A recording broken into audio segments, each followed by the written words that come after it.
Hi friends, പുതിയൊരു വീഡിയോയിലേക്ക് സ്വാഗതം. ഇന്ന് ഞാൻ പറയാൻ പോകുന്നത് കുറച്ചു കാലം മുമ്പുള്ളൊരു കഥയാണ്. വർഷം 2009, ഒരു ഏപ്രിൽ മാസം, ഏപ്രിൽ 3-ാം തീയതി സൂര്യയുടെ ഒരു സിനിമ റിലീസാവുന്നു. സൂര്യ 2005 ഗജനിയൊക്കെ അഭിനയിച്ച് സ്റ്റാർഡം അതിന്റെ പീക്കിൽ നിൽക്കുന്ന സമയം. അപ്പം KV ആനന്ദാണ് ഈ സിനിമയുടെ സ്റ്റോറിയും ഡയറക്ഷനും എല്ലാം. ആക്ഷൻ സിനിമകളുടെ തലതൊട്ടപ്പനാണ് അദ്ദേഹം. അപ്പം ആളുകൾക്ക് അങ്ങനെ ഒരു പ്രതീക്ഷയുണ്ട്. ആളുകൾ അതുകൊണ്ടാണ് ടിക്കറ്റ് എടുത്ത് ഈ പടം കാണാൻ വേണ്ടി വെയിറ്റ് ചെയ്യുന്നത്. അപ്പൊ അങ്ങനെ ഇരിക്കുന്ന സമയത്ത് ഏപ്രിൽ 3-ന് പടം റിലീസാവുന്നു. ആളുകൾ കയറുന്നു. ഇന്നത്തെ പോലെ ബുക്ക് മൈ ഷോ വഴി ബുക്ക് ചെയ്തിട്ടൊന്നും അല്ല. ആളുകൾ ഒന്നെങ്കിൽ തിയേറ്ററിൽ വിളിച്ച് ബുക്ക് ചെയ്യും, അല്ലെങ്കിൽ അവിടെ വന്ന് ടിക്കറ്റ് മേടിച്ചുകൊണ്ട് പോകും. അങ്ങനെ ഇവര് ടിക്കറ്റ് എടുത്ത് സിനിമ കാണാൻ കയറുന്നു. ഞാനൊക്കെ +2 പഠിക്കുന്ന സമയമാണ്. അപ്പൊ സൂര്യയുടെ ആ ഒരു യങ് ചാമായിട്ടുള്ള സൂര്യയെ കാണാൻ വേണ്ടിയാണ് നമ്മളെല്ലാം കയറുന്നത്. അപ്പൊ അങ്ങനെ കയറി പടം തുടങ്ങി. പക്ഷെ വലിയ പ്രൊമോഷനോ കാര്യങ്ങളോ അങ്ങനെ വലിയ ഹൈപ്പൊന്നും ഇല്ലാതാണ് ഈ പടം ഇറങ്ങിയിരിക്കുന്നത്. അങ്ങനെ പടത്തിന് കയറി, പടം തുടങ്ങി. അപ്പൊ ഫ്രണ്ട്സ്, ഞാൻ പറഞ്ഞു വരുന്നത് 2009 നമ്മുടെ KV ആനന്ദിന്റെ സംവിധാന മികവിൽ നമ്മുടെ നടിപ്പിൻ നായകൻ സൂര്യ അഭിനയിച്ച ഏപ്രിൽ 3-ന് റിലീസായ ചിത്രം അയന്റെ വിശേഷങ്ങളാണ് ഞാനിവിടെ ഷെയർ ചെയ്യാൻ പോകുന്നത്. അതിന്റെ തിയേറ്ററിക്കൽ എക്സ്പീരിയൻസ് ഞാൻ കണ്ടത് പത്തനംതിട്ട അനുരാഗിലാണ്. അന്ന് അനുരാഗ്, ഐശ്വര്യ 2 തിയേറ്ററേ ഉള്ളൂ. ഇപ്പോഴത്തെ ധന്യ, രമ്യോ, ട്രിനിറ്റിയോ ഒന്നുമില്ല. അപ്പൊ ഞാൻ അനുരാഗിലാണ് കണ്ടത്. അപ്പൊ അന്ന് കണ്ട തിയേറ്ററിൽ എക്സ്പീരിയൻസ് ആണ് ഞാൻ നിങ്ങൾക്ക് വേണ്ടി ഷെയർ ചെയ്യുന്നത്. അപ്പൊ നമ്മുടെ ബാക്കി വീഡിയോയിലേക്ക് നമുക്ക് വിശേഷങ്ങൾ പങ്കിടാൻ വേണ്ടി പോവാം. ഫസ്റ്റിൽ അവന് ഒരു ഇൻട്രോ സോങ് ആണ്. ഏ രാജ തൂ ആജ വാ രാജ വാരേ വാ വാ. ആ ഒരു സോങ് ആണ്. ആ സോങ് എന്ന് പറഞ്ഞു കഴിഞ്ഞാൽ ഒരു ഫ്ലൈറ്റ് ഇങ്ങനെ ആകാശത്തോടെ ഇങ്ങനെ പോകുന്നു. അതിൻ്റെ ഇടയ്ക്ക് പല പല രാജ്യങ്ങളും കാര്യങ്ങളും ആഫ്രിക്കയൊക്കെ ഇങ്ങനെ കാണിക്കുന്നുണ്ട്, കോങ്കോ ഒക്കെ ഇങ്ങനെ കാണിക്കുന്നുണ്ട്. ഈ പാട്ട് കണ്ടപ്പോഴേ കണ്ടിരുന്ന ആളുകളുടെ കിളി പോയി. ആ പാട്ട് കണ്ടപ്പോഴേ മനസ്സിലായി ഈ പടം കത്തി കയറുമെന്ന് മനസ്സിലായി. കാര്യം വെച്ച് കഴിഞ്ഞാൽ അങ്ങനെ ഒരു ഇൻട്രോ സോങ്ങുമായിട്ട് നമ്മളെ ഒരു ത്രില്ലടിപ്പിക്കുന്ന ഒരു പടം അങ്ങനെ ഇറങ്ങിയിട്ടില്ല. സാധാരണ ഏതൊരു സീൻ കണ്ടാലും ഒരു ഫ്ലാഷ് ബാക്ക് കാണിച്ച് അങ്ങനെയല്ലേ ഇറങ്ങുന്നത്. ഇത് പക്ഷേ തുടക്കത്തിൽ തന്നെ ഈ പാട്ടാണ്. ഈ പാട്ടെന്ന് പറഞ്ഞു കഴിഞ്ഞാൽ കേട്ടിരിക്കാൻ നല്ല ഹാരിസ് ജയരാജിന്റെ സോങ്സ് അല്ലേ. അന്നത്തെ സമയത്ത് ഹാരിസ് ജയരാജ് കത്തിക്കുന്ന സമയമായി. ഇപ്പോഴും പുള്ളി കുഴപ്പമില്ല, അന്ന് കുറച്ചുകൂടെ ഒരു ഇതുണ്ട് പുള്ളിക്ക്. അപ്പൊ അങ്ങനെ നിൽക്കുമ്പോഴത്തേക്ക് ഈ പാട്ട് വേറെ ലെവലിലേക്ക് ആളുകളെ എത്തിച്ചു. അത് കഴിഞ്ഞിട്ട് പിന്നെ എയർപോർട്ട് സീന്, സൂര്യ വന്ന് ഇറങ്ങുന്നു, ബ്രെഡിന്റെ അകത്ത് ഗോൾഡ് ഗോൾഡ് ബിസ്ക്കറ്റ് സ്മഗിൾ ചെയ്യുന്നു.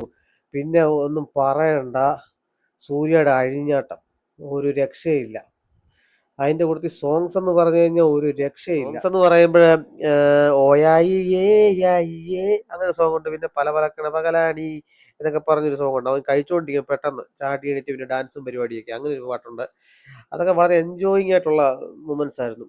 എന്തായാലും വളരെ മികച്ചൊരു പടമായിരുന്നു. ഒരു സീൻ കാണിക്കുന്നു, പിന്നെ അടുത്ത സോങ്ങിലേക്ക് നമ്മളെ ഇങ്ങനെ വലിച്ചുകൊണ്ട് പോകുന്ന പോലെ പോകുന്നത്. അതായത് വിഴിമൂടി യൂസിത എന്നുള്ള ആ പാട്ടൊക്കെ ഉണ്ടല്ലോ. ആ പാട്ടൊക്കെ അന്നത്തെ കാലത്ത് ഭയങ്കര ഹിറ്റ്, വമ്പൻ ഹിറ്റ്. അന്ന് ഈ മൊബൈലില് അങ്ങനെ യൂട്യൂബ് കാര്യങ്ങളൊന്നും ആരും ഉപയോഗിക്കാത്ത കാലഘട്ടമല്ലേ.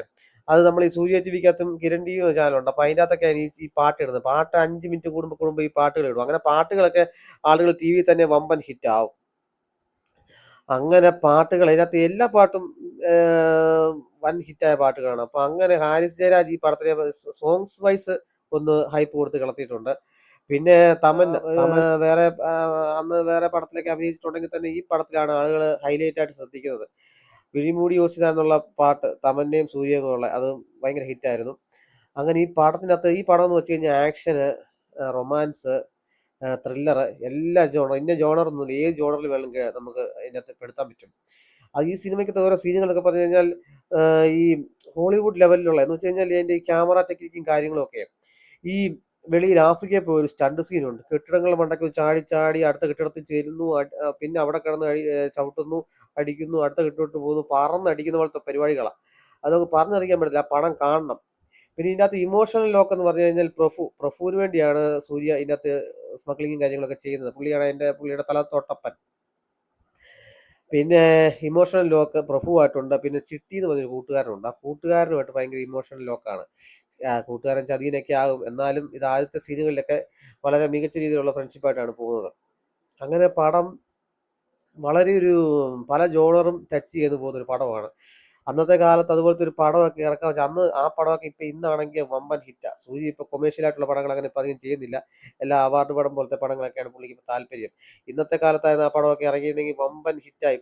അന്നേ ഹിറ്റാണ്. കുറച്ചുകൂടെ ഇന്നത്തെ കുട്ടികൾക്കൊക്കെ അതൊരു ആവേശമായിരുന്നു അതുപോലത്തെ പടം ഇറങ്ങും. ഈ അതിൻ്റെ അകത്ത് നമ്മുടെ സൂര്യ പ്രസന്റ് ചെയ്തേക്കുന്ന രീതി ഉണ്ടല്ലോ, 6 പാക്ക് ബോഡിയും പിന്നെ നമ്മുടെ അപ്പാച്ചെ 180, അന്നത്തെ latest sports bike Apache 180 highlight ചെയ്താണ് കാണിച്ചിരിക്കുന്നത്. സൂര്യയും അപ്പാച്ചെ 180യും 6 പാക്ക് ബോഡിയും, അതാണ് ഈ പടത്തിന്റെ മെയിൻ ഹൈലൈറ്റ്. പിന്നെ തമന്ന പാട്ടിയും, തമന്നെ ആക്സിഡന്റ് ആയിട്ട് കണ്ട് ഇഷ്ടപ്പെട്ട് അങ്ങനെയാണ് അവരുടെ റൊമാൻസ് മുന്നോട്ട് പോകുന്നത്.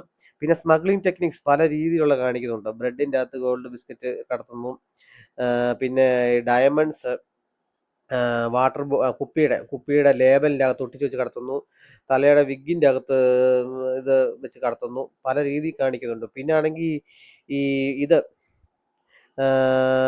നമ്മുടെ ഈ മയക്കുമരുന്ന് ചെറിയ പാക്കറ്റിനകത്താക്കി വിഴുങ്ങിയിട്ട് തേനി മുക്കി വിഴുങ്ങിയിട്ട് ഫ്ലൈറ്റിൻ്റെ അകത്തൂടെ കടത്തുന്നു, അല്ല എയർപോർട്ട് വഴി കടത്തുന്നു, അത് പിന്നെ സ്കാനിങ് മെഷീൻ വഴി കണ്ടുപിടിക്കുന്നു. അങ്ങനെ പല കാര്യങ്ങൾ കാണിക്കുന്നുണ്ട്. അങ്ങനെ വെറൈറ്റി ആയിട്ടുള്ള നമ്മൾ ഇതുവരെ കണ്ടിട്ടില്ലാത്ത സ്മഗ്ലിംഗ് ടെക്നിക്സ് ഇതിൻ്റെ അകത്തൂടെ കാണിക്കുന്നുണ്ട്.